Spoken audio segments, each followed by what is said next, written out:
Welcome back to the daily Rambam class. We are up to chapter 16 of Shar Aves HaTubais. Just to have a bit of an idea of where that is in the Rambam. It is Thursday, so we'll start with a quick look at our slideshow. We are learning the Rambam's Mishnah Torah, and as we have been for the last few months, we are learning book number 10, Sefer Torah.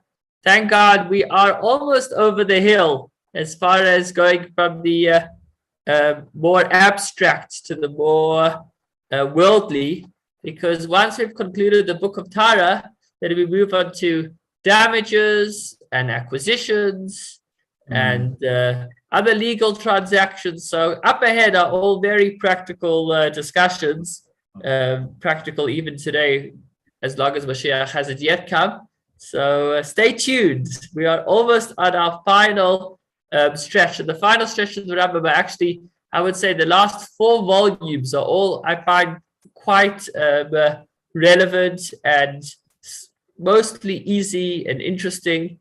So, yes, stay tuned. Let's take a look. We are in, as I said, Sefer Torah. It's got 8 subjects, 144 chapters.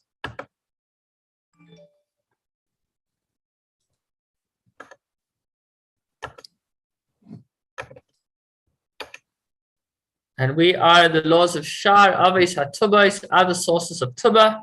We are in topic number 5 out of 8.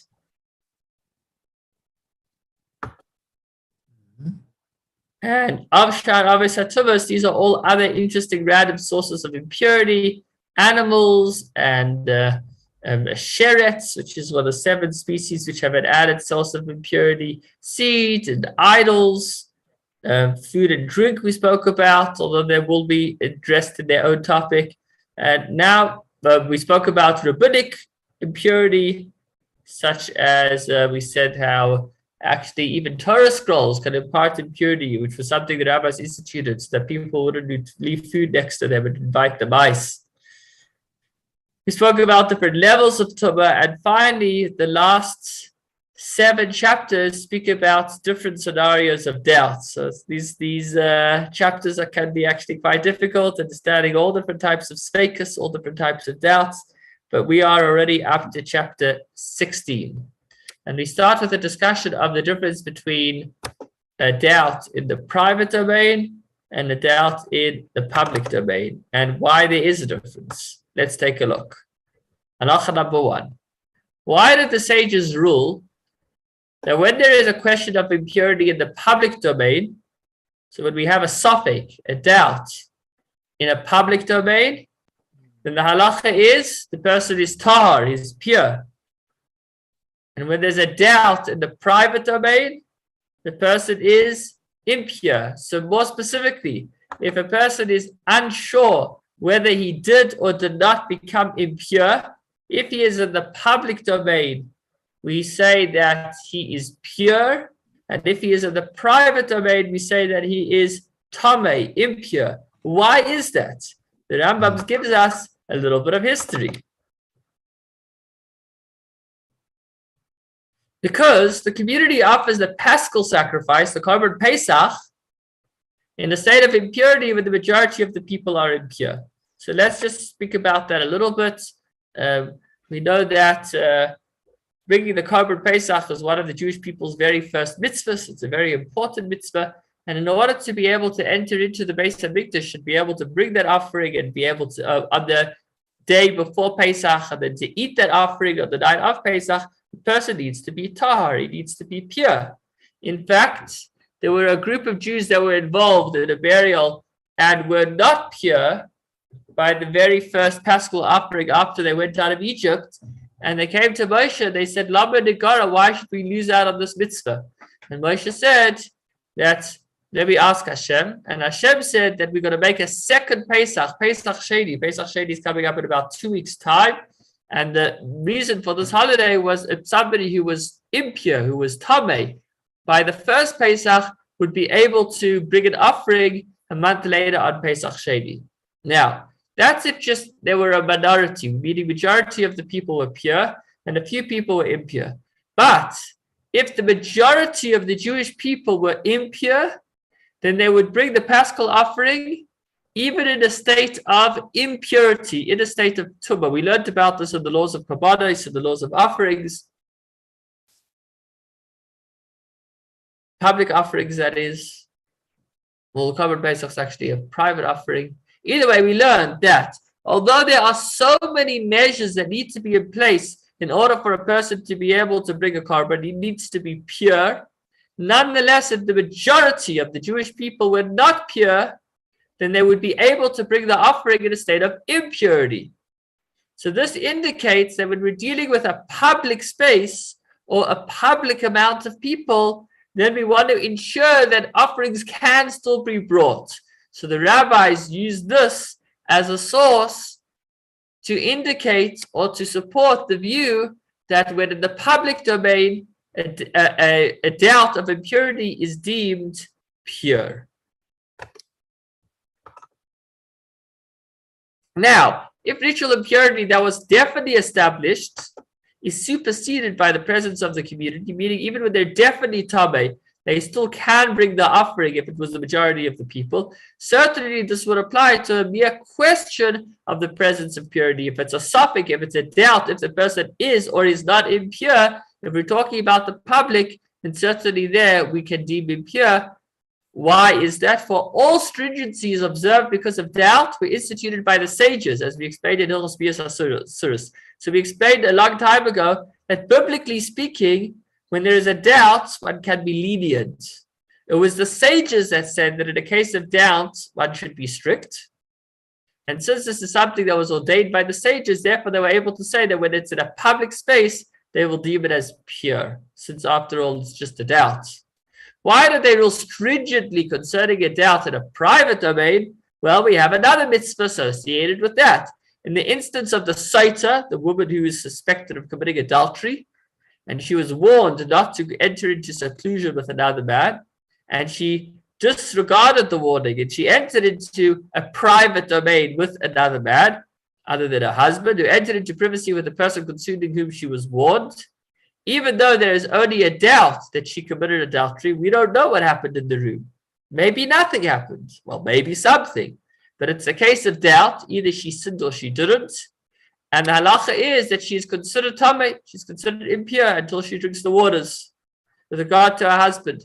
So here we see that when in a private affair, we consider a doubt stringently. So this is a basis that when in the public space, a doubt of impurity is pure, is tar, and in the private space, a doubt of tumah, of impurity, is tameh, impure. Now, just as a site of the person suspected of relations with her are two, so too, when there are questions of impurity that involve two individuals, it is assumed that the person or the article is not pure. So the definition in this context of private is a question that relates to two people. If, however, there are three people in a private domain, once it's already three people, it's already a community, it's a group, it's public. When there is a question concerning impurity that occurs there, it is assumed that the person of the article is tahar, pure, as if the question arose in a public domain. When does the bab apply, though?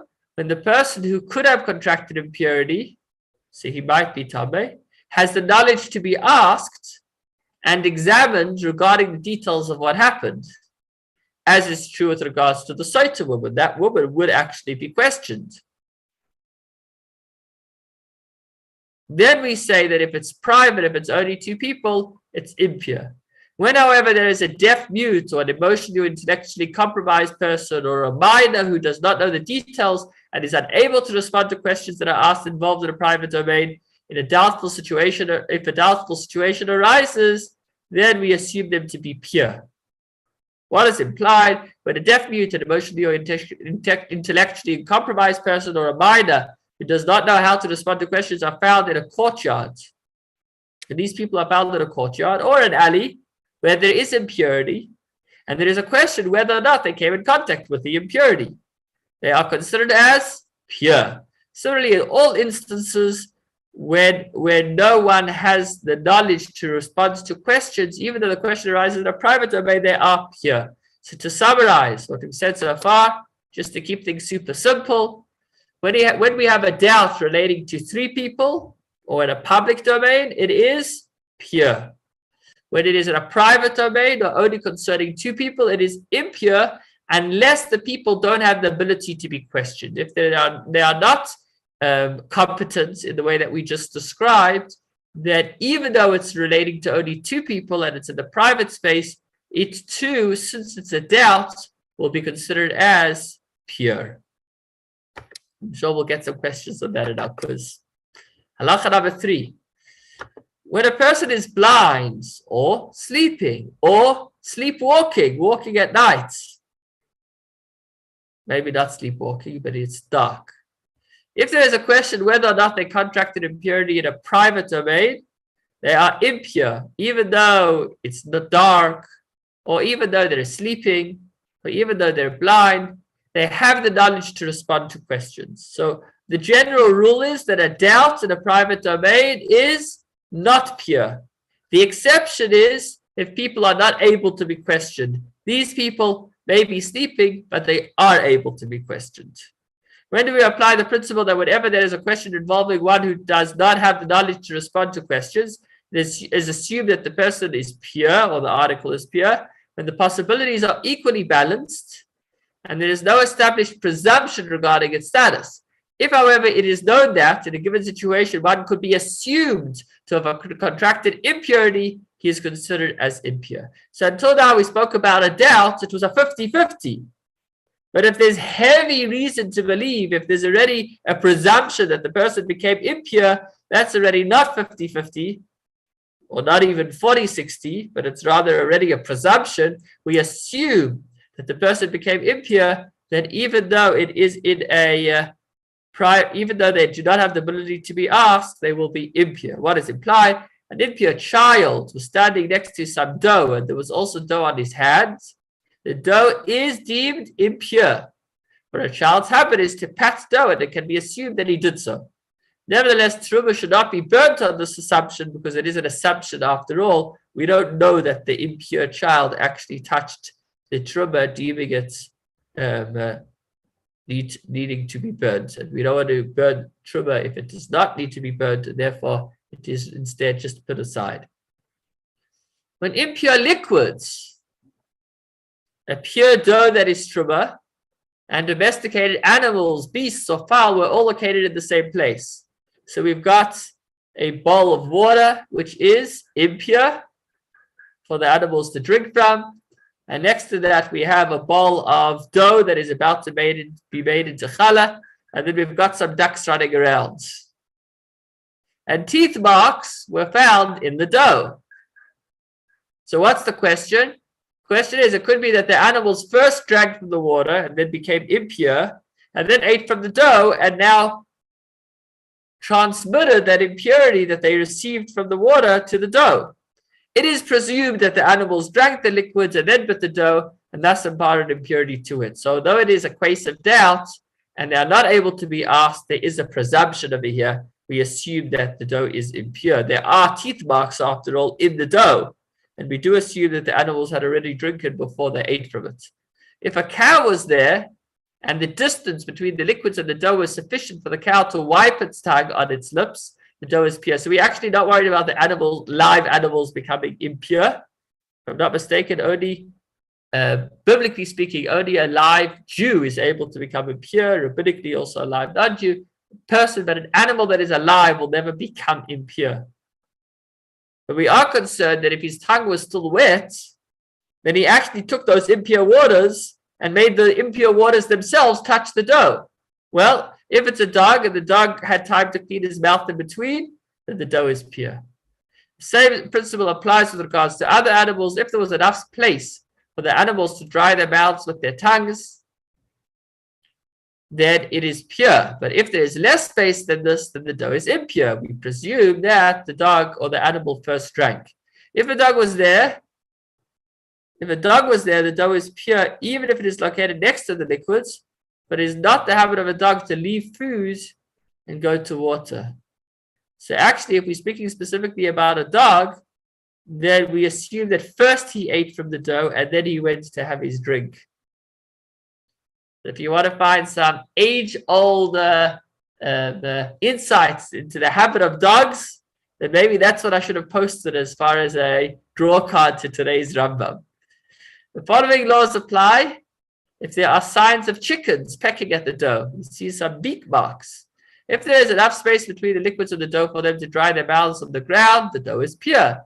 If not, it is not, for it can be assumed that they drank first and then pecked at the dough while the liquids were still in their mouths. When does the above apply? When the water is clear enough for a child's shadow to be recognized in them.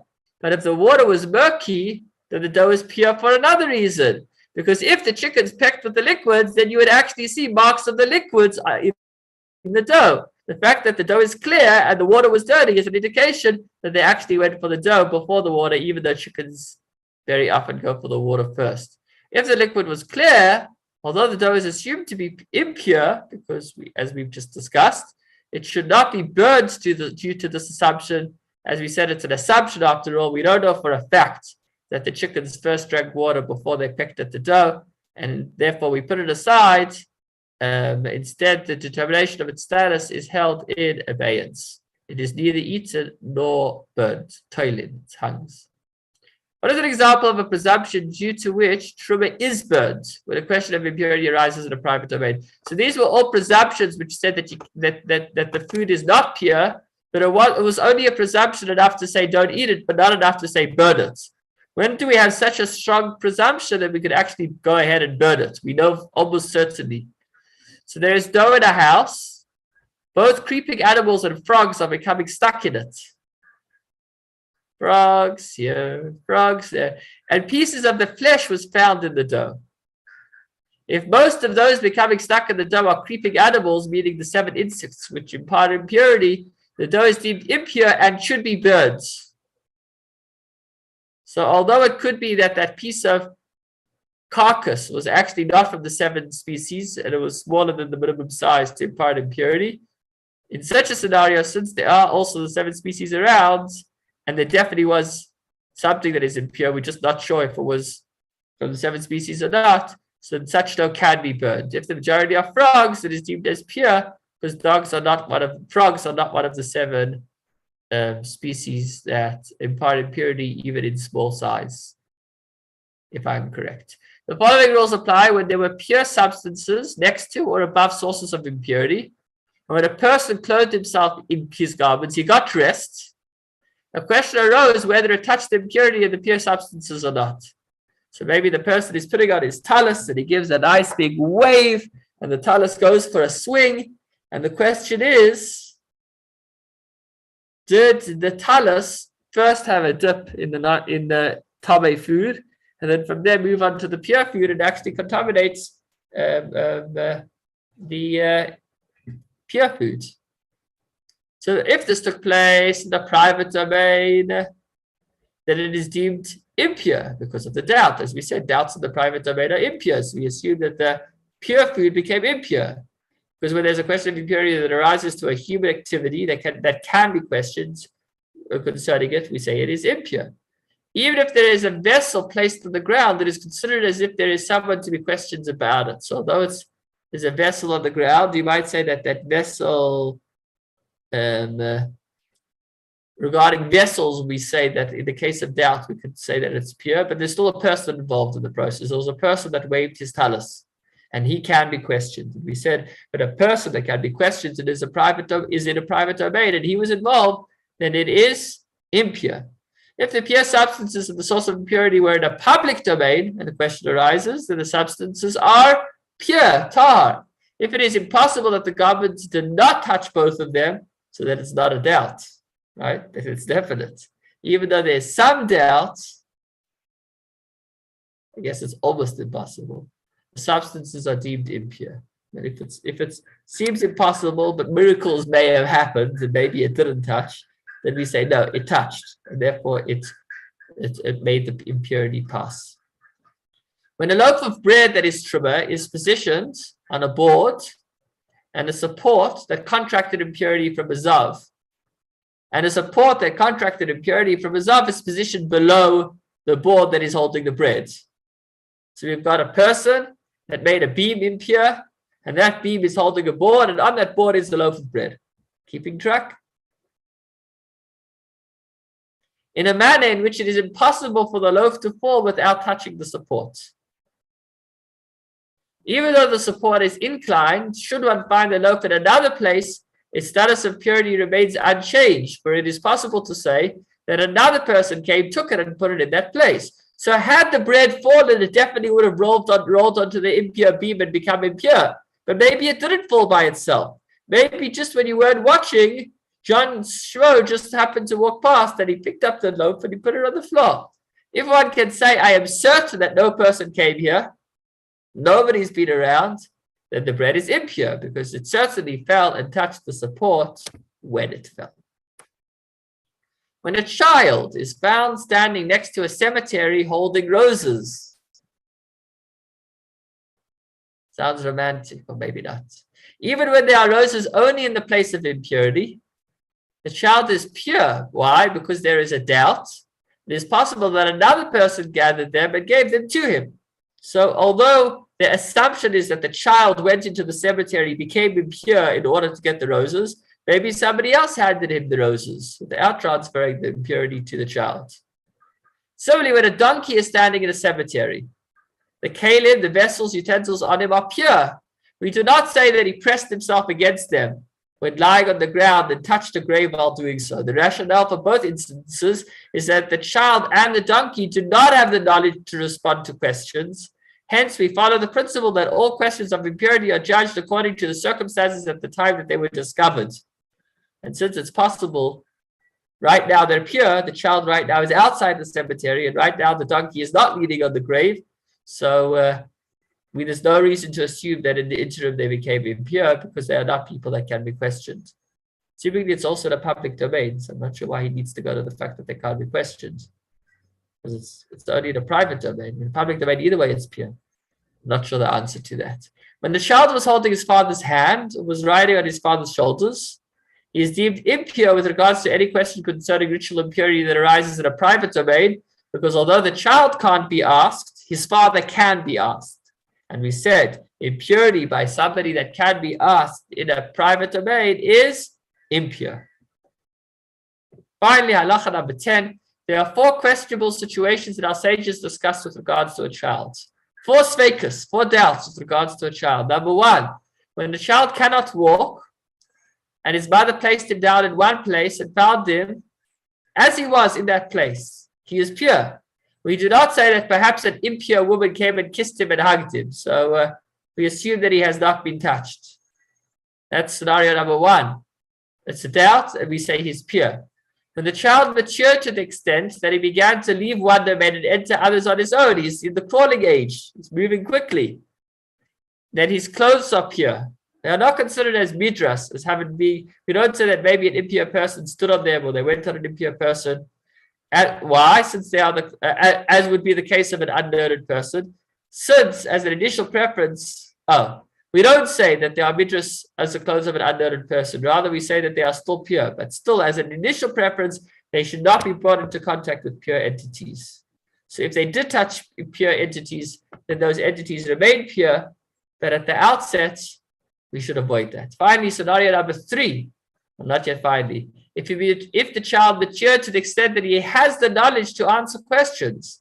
So he went from not crawling to crawling, and now he's begun to talk. In fact, he's able to answer questions. So then in a private domain, when there is a doubt whether he contracted impurity, he is impure. Because it's a private domain and he can be asked, even though he's still a child. But he's able to answer questions. If he matured to the extent that he has the knowledge to guard his body from contracting impurity, so now one can partake of the pure foods that touched his body. If he has the knowledge to guard his hand, pure foods that touch them may be eaten. So if he can guard his body, the foods that touch his body are pure, and if he can guard his hands, even better. How do we check if he is immersed? We let him go to mikveh, and we give him ordinary food, which is told to treat as truma. If he has the knowledge to guard his body, so we see that he actually is acting maturely in this context, then one may partake of pure foods that touched his body. If he has the knowledge to guard his hands, then pure foods that touch them may be eaten. So there's 4 stages in the child's development. When he can't move, then we assume him to be pure. When he can walk but can't talk, then again we assume him to be pure, but rather should not let his garments come in contact with pure items. If he's already at a point where he can be questioned, then he is impure because it's a private domain. But if he's reached an age where he could guard himself, then he's once again pure. So we go from pure to pure but avoided to impure and back to pure. And now